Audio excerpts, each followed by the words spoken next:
चौधरी देवीलाल की 100वीं जयंती में ओपी चौटाला ने भरी हुंकार, तिहाड़ से ही लूंगा सीएम पद की शपथ। जींद की रैली देश की सबसे बड़ी सम्मान रैली। जींद में ताऊ देवीलाल की रैली में इनेलो का शक्ति प्रदर्शन। पूर्व प्रधानमंत्री एचडी देवेगौड़ा, शरद यादव, नीतीश कुमार, प्रकाश सिंह बादल समेत कई दिग्गज नेता रैली में हुए शामिल। कांग्रेस प्रदेश अध्यक्ष अशोक तंवर ने वापस लिया इस्तीफा। टिकट बंटवारे से नाराज होकर तंवर ने दिया था इस्तीफा।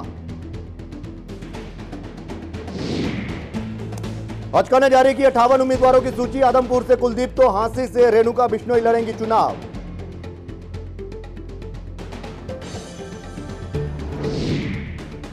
और विज्ञान भवन में मोदी ने लॉन्च किया come make in India program से करोड़ों युवाओं को मिलेगा रोजगार। उद्योगपतियों ने इस कदम की तारीफ।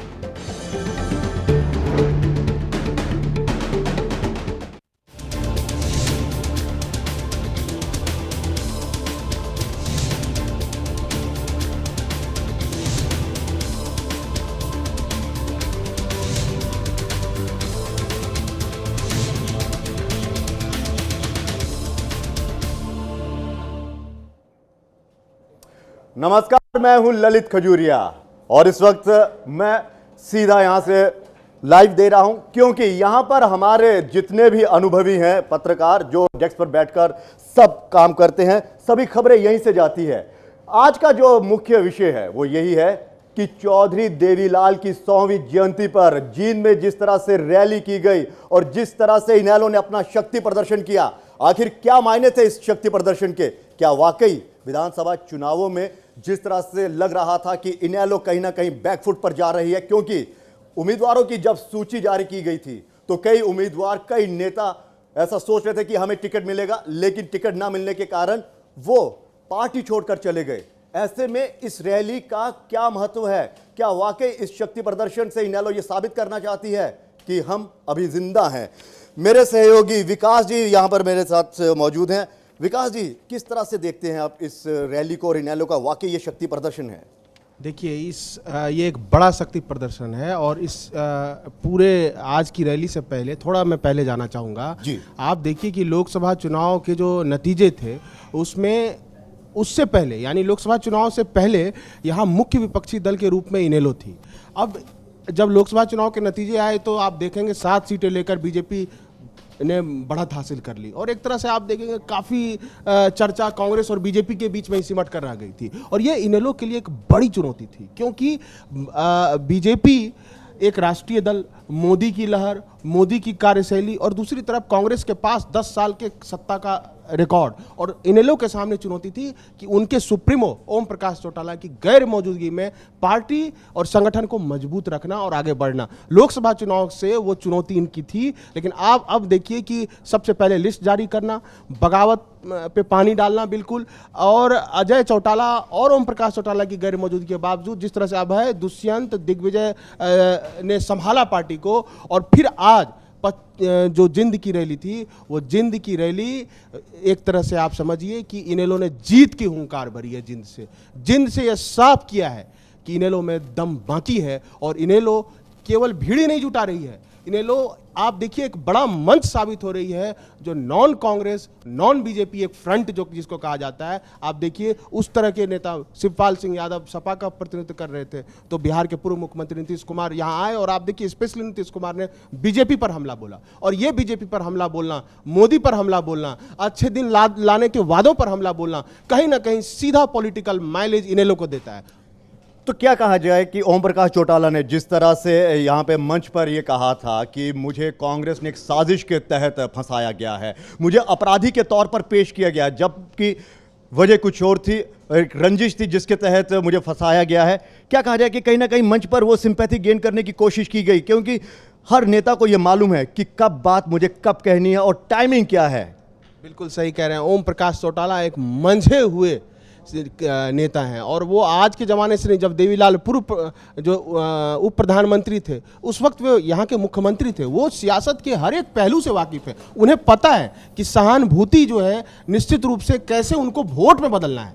आप देखिए जनता किस तरह से उनके एक दर्शन के लिए, मतलब जनता के हिसाब से, उनके समर्थकों के हिसाब से तो जैसे ललायत थी उनके दर्शन के लिए। और आप देखिए उनके भाषण में एक एक चीज़ का आप देखिए कैसे उन्होंने एक तो पहले कहा कि हम साजिश में फंस गए, तो वो सहानुभूति। दूसरी बात कि वो अक्खड़पन आज भी है कि सीएम पद मैं तिहाड़ से भी लूंगा, तो अपने कैडर जो वोटर हैं उनको यह भी कह गए। और तीसरी बात है कि आप देखिए कार्यकर्ताओं में कैसे जोश भरा कि वो दरख्त जल गया लेकिन फिर भी उनके कार्यकर्ताओं ने साथ नहीं छोड़ा उस बुरे मुसीबत में। तो कार्यकर्ताओं में जो चौथी बात, जो नाराज नेता थे उनको भी एक संकेत दिया कि उनके लिए भी जीत की थाली में जरूर कुछ ना कुछ होगा, लेकिन वह तभी जीत हासिल कर पाएंगे जब वो नाराज नेता भी एकजुट होकर काम करें। और आप देखिए इस पूरे मंच में अभय चौटाला नहीं बोले, यह एक बहुत बड़ा सियासी संकेत है। यानी अभय और अजय के बीच तनातनी के आरोप लगाए थे बागी नेताओं ने, इन लोगों के, वो भी खारिज हो गया कि सर्वमान्य नेता ओम प्रकाश चौटाला ही हैं और उन्होंने अपने मुख्यमंत्री के नाम पे वोट मांगा है।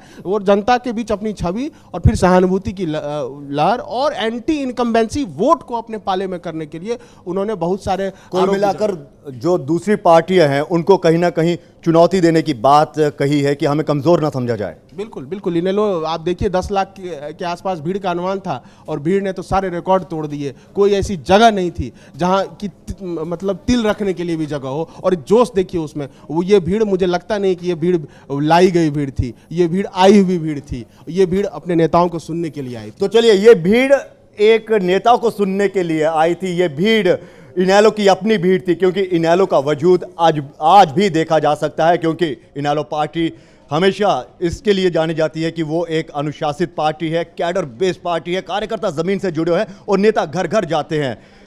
प्रवीण मेरे साथ जुड़े हुए हैं। प्रवीण, आपसे ये जानना चाहूंगा, अगर हम गैर कांग्रेसी नेताओं को देखें तो सब वहां पे मौजूद थे। जो 1989 की अगर हम बात करें तो एक जनता दल बना था और वीपी सिंह प्रधानमंत्री बने थे, तब ये दल एक साथ हुए थे। आज के इस सभी नेताओं को एक मंच पर देखकर क्या संकेत लगाए जा रहे हैं कि बीजेपी के लिए वाकई खतरा है? देखिए, जब से लोकसभा चुनाव में जब बीजेपी पूरे मैंडेट के साथ जब आई, तो उसके बाद जितने भी छत्रप नेता हैं, चाहे वो बिहार के हों, चाहे बंगाल के हों, चाहे यूपी के हों, चाहे हरियाणा के हों, सभी को लगने लगा कि बीजेपी एक बहुत बड़ी चुनौती है। और इस चुनौती के सामना करने के लिए ये लोग आज एक मंच पर आए थे। ये सिर्फ चौधरी देवीलाल की सिर्फ 100वीं जयंती नहीं थी, बल्कि ये एक हुंकार थी कि जब हम एक बार कांग्रेस को सत्ता से उखाड़ फेंके थे, तो उस समय भी ये कई छत्रप मिल करके एक साथ आए थे और उस समय कांग्रेस को वहाँ से पद से हटाए थे। तो वही फिर से इस बार वो लोग एक साथ आकर सोच रहे हैं कि किसी तरह से बीजेपी को बैकफुट पर लाया जाए, क्योंकि बीजेपी जिस तरह से लोकसभा में जीत हासिल की है, अगर यही जीत विधानसभा, हरियाणा विधानसभा में भी कायम रख ली तो इन छत्रपों के लिए एक काफी बड़ा नुकसान हो सकता है इन छत्रपों के और लिए। आज की रैली को क्या कहा जाए? वाकई शक्ति प्रदर्शन कहा जाएगा? इतना जन सैलाब का उमड़ना और इस तरह से अपने नेता के लिए इंतजार करना, सुबह से बैठे थे सब। इसमें दो बातें हैं। एक तो चौधरी देवीलाल की जयंती थी, तो चौधरी देवीलाल के नाम पर भी लोग आए। दूसरा कि जब चौटाला जी आए तो चौटाला जी को देखने के लिए लोग काफ़ी लालायित थे। आप देख रहे होंगे कि जब चौटाला जी मंच पर थे तो काफ़ी लोग वहाँ पे, कोई इधर चढ़े हुए हैं तो कोई उधर चढ़े हुए हैं, तो कोई एक पैर पे खड़े हैं।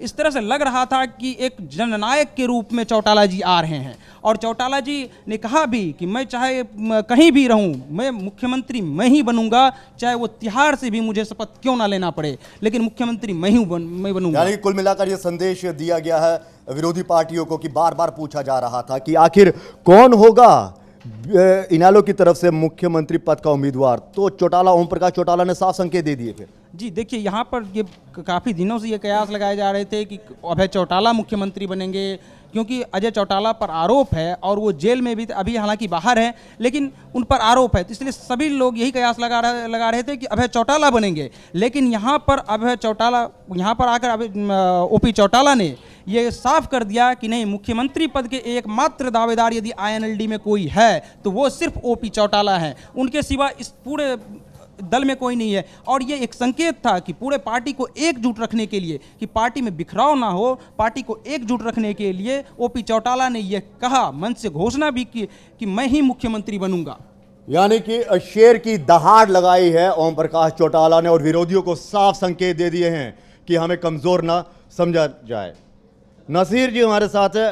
नासिर, हमें ये बताइए कि किस तरह से इस रैली को देखेंगे, और साथ ही साथ ओम प्रकाश चौटाला ने क्या वाकई सहानुभूति वाला कार्ड खेला है, सिंपैथी गेन करने की कोशिश की है? देखिए खजूरिया जी, मैं आपको बताना चाहूँगा कि इस रैली के 3 मायने निकाले जा सकते हैं।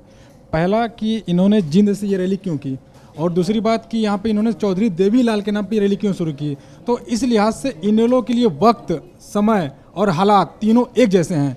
आपको मैं बताना चाहूँगा कि 1985 में देवीलाल ने विधायकी से इस्तीफा देके, ताऊ देवीलाल ने, उनको लोग सम्मान से ताऊ बोलते हैं, ताऊ देवीलाल ने कांग्रेस के खिलाफ एक मुहिम छेड़ी, न्याय युद्ध की मांग की, और उन्होंने एक न्याय युद्ध नाम से एक रैली निकाली पूरे हरियाणा भर में, और उन्होंने पूरे लोगों को एकजुट किया कांग्रेस के खिलाफ। और उस चुनाव में उन्होंने 90 सीटों में से 85 सीटें लेकर कांग्रेस का पूरा बोरिया बिस्तर बांध दिया था। तो इनेलो ने, और आज चूंकि कांग्रेस यहाँ पे 10 साल से है और प्रदेश की जनता में कांग्रेस के खिलाफ एक गुस्सा है, एक एंटी इनकम्बेंसी है, तो इनेलो उसको, और ताऊ देवीलाल ने अपने न्याय युद्ध रैली की शुरुआत भी जिंद से ही शुरू की थी। तो जिंद जो कि हार्ड जाट कोर बेल्ट माना जाता है, तो वहां से, यानी कुल मिलाकर कहा जाए कि इतिहास कहीं ना कहीं फिर अपने आप को दोहराएगा। हाँ, इतिहास दोहराएगा या नहीं दोहराएगा तो 15 अक्टूबर की वोटिंग और 19 अक्टूबर की काउंटिंग के बाद ही मालूम चल पाएगा। लेकिन इनेलो ने जिंद की रैली से ताऊ देवीलाल के नाम पे वही पुरानी यादें छेड़ दी जो ताऊ देवीलाल ने 1985 में की थी। ताऊ देवीलाल ने 1985 और 1987 से 89 में पूरे देश में घूम के कांग्रेस के खिलाफ एक मुहिम छेड़ी।